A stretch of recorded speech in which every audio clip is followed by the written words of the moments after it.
Hello, Dan Smith here, director. I'll be doing some audio commentary for this re-release of the movie. Oh, wait, not yet. Sorry, sir, this is just the DVD menu. The movie hasn't started yet.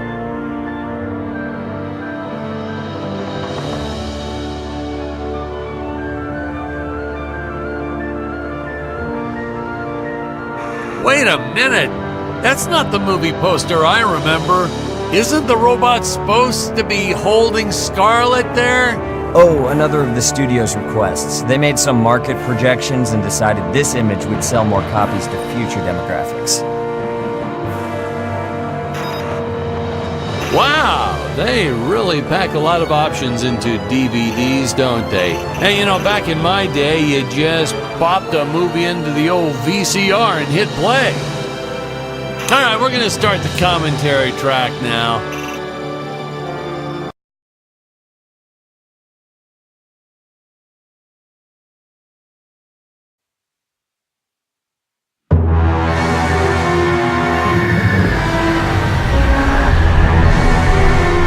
Hello, Dan Smith here. I directed this film back in, well, it feels like a century ago.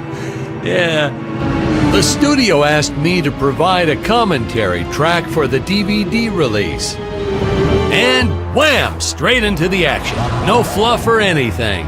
That's what we did back then. Crash-landed ship. Out pops our hero, the fearless Dick Starspeed.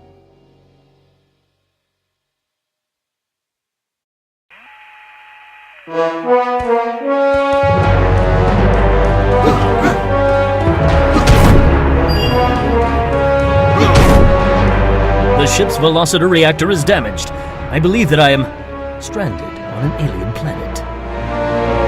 Played, of course, by actor Jonathan Digby. Went on to some minor roles after this. Such a shame. I thought from day one this guy's got leading man written all over his face.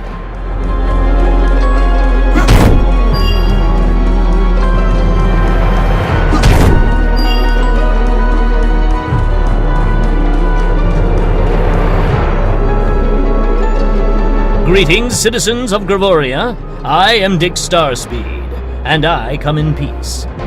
Probably shouldn't have had Dick draw his weapon when he was talking about peace. Well, maybe one day we'll go back and CG it into a sandwich or something instead.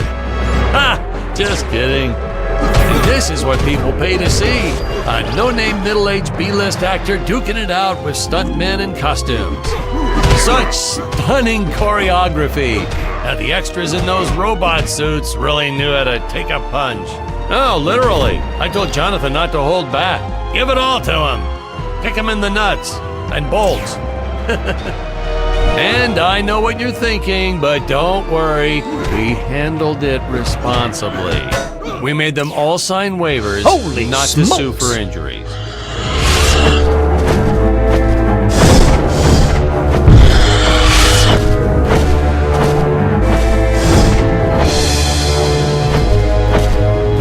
If I land squarely on that grain silo, I should survive this fall unscathed. Well, I shouldn't say this now, but you could actually see the strings if you squinted hard enough.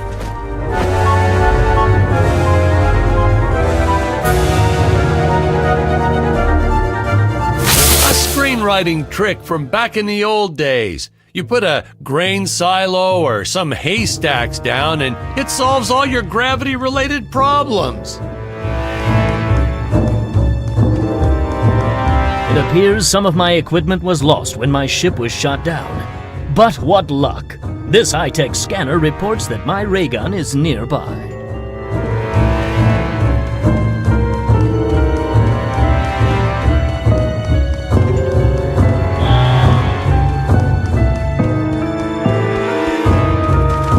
The dinosaurs! You just don't see quality stop motion like this anymore, do you? Someone actually sat there and moved them, frame by frame. Today, it'd be done with computers, but where's the artistry in that?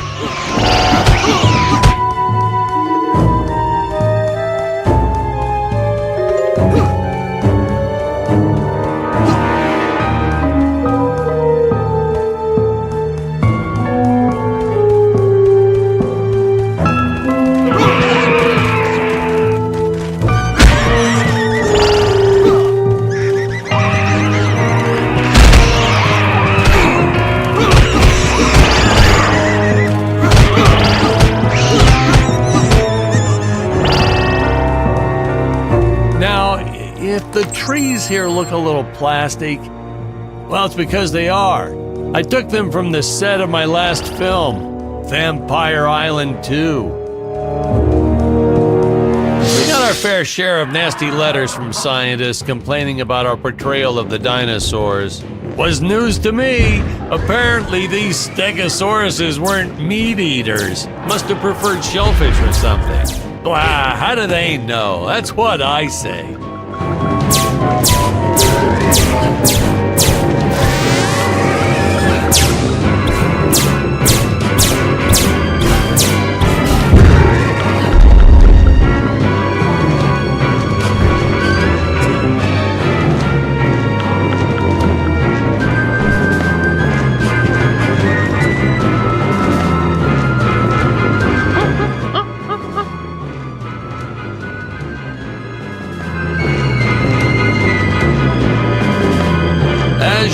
The local population is defenseless. That's where our hero steps in and saves the day.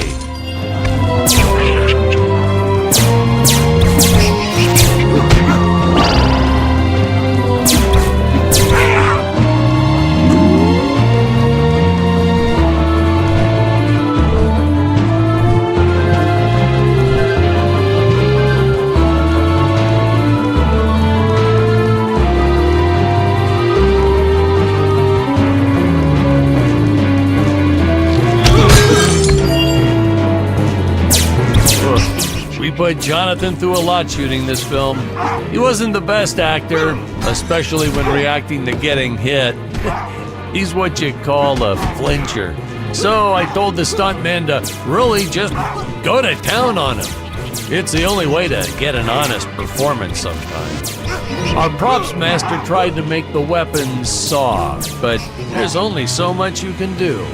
Lucky for us, Dick's entire body was covered in that spacesuit. That thing was a lifesaver when it came to hiding bruises. How curious. They dissolved into what appears to be gold.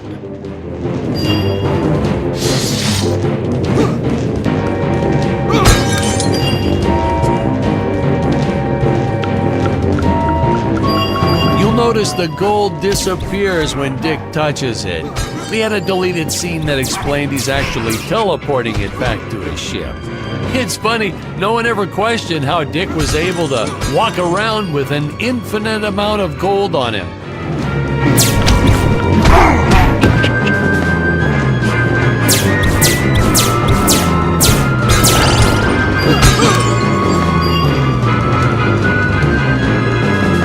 We had to redo these shots. Our first attempt was kind of a disaster. We tried using real apes, thought it'd cut down on the costume budget a bit. But have you ever tried working with apes? They are the worst actors ever. They don't sit still for a moment, and the second you take your eyes off of them, they're flinging their feces all over the place. Jonathan refused to work with them after he got well, let's just say that he had to take more than a couple of showers one day. You know, you never forget the smell of monkey poo. We steam cleaned the studio top to bottom. Still never got rid of it entirely. All through the rest of the shot, we kept finding those little surprises hiding inside various props. Boy, were those the days.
Some really top-notch stop-motion effects, huh?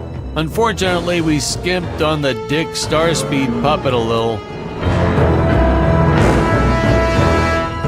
The Earthman is not for you to eat, fiend! Oh, this was groundbreaking. We had the woman rescuing the man for once. We were really ahead of our time with this scene, but well, then again, I've always been rather progressive. The studio execs didn't seem to get why it was such a big deal, though. Sorry, we don't see this as anything unusual. Ha! Of course! It's unusual! A woman would never save the man. It just doesn't happen. Not in the movies, not in real life. I don't know why we didn't get more recognition for this scene. I guess I was just a little too ahead of my time.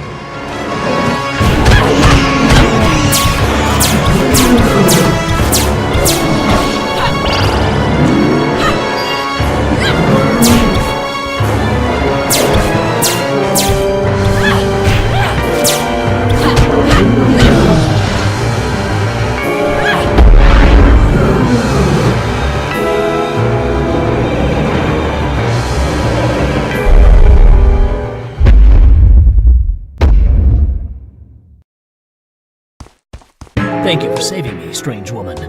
What is your name? I am the magnificent Scarlet Nova. Do not question my motives. Just be happy that you are still alive. I must speak with my father at once. I shall teleport to his chambers.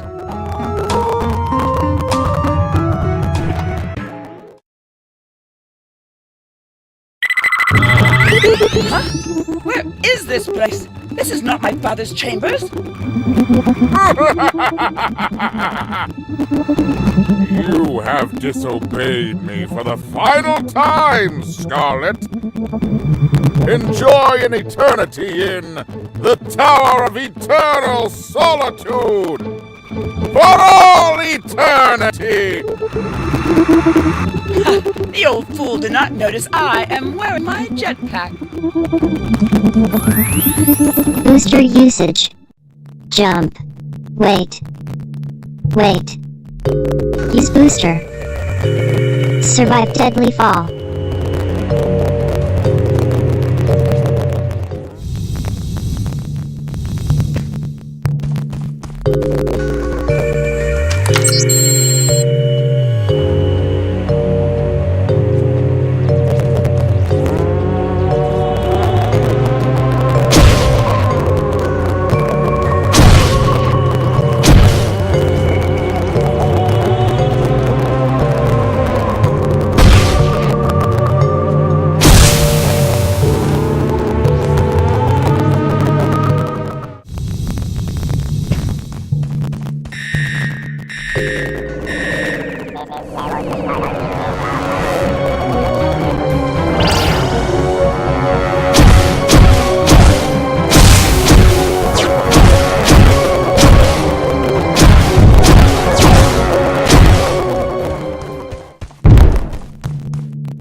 The energy imps. Such a neat effect.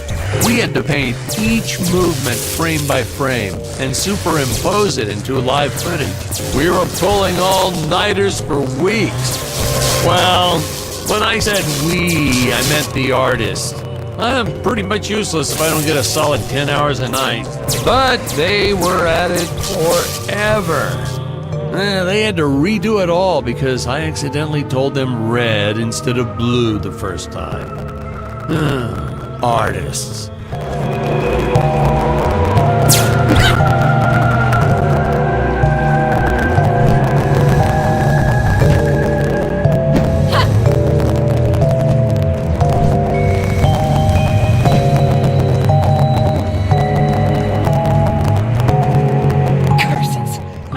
Revoked my access to the teleport terminals. I shall only be able to utilize the ones I activate manually.